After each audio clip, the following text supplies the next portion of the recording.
জামাই আসতেছে না কেন বাবজি? ওই যাইসা বসছি। আব্বাজান আপনি আমার ডাকছেন?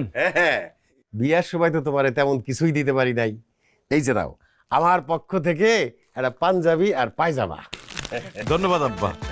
আপা আমার জামাই বাবাজি, তোমার শাশুড়ির পক্ষ থেকে এই প্যান্ট আর শার্ট পরবা, কিন্তু তোরে দেখতে একদম হিরোর মতো লাগবে। আমার পক্ষ থেকে আপনার জন্য একটা লুঙ্গি আর একটা গামছা। লুঙ্গিটা পরে আপনি রাতে আরাম কইরা ঘুমাইবেন আর গামছাটা দিয়া মুখ মুছবেন। সালামি নাও, সালাম করো। আসসালামু আলাইকুম। সালাম। এই নাও 50,000 টাকা, চা বিস্কুট খাইও। চা নাস্তা খাওয়ার জন্য 50,000 টাকা, আর যদি লাঞ্চ করার জন্য দিতেন তাহলে কয় টাকা দিতেন? কেন 5 লাখ? আল্লাহ, তুমি এটা কি করছো? সকালবেলা আমার ঘুম থেকে উঠাইছো কেন? আমার দুপুরে উঠাইতে তাহলে লাঞ্চ করার লেগে আমি টাকাটা পাইতাম। আমার যে কি খুশি লাগতেছে, আমার মাথা ঘুরতেছে, মনে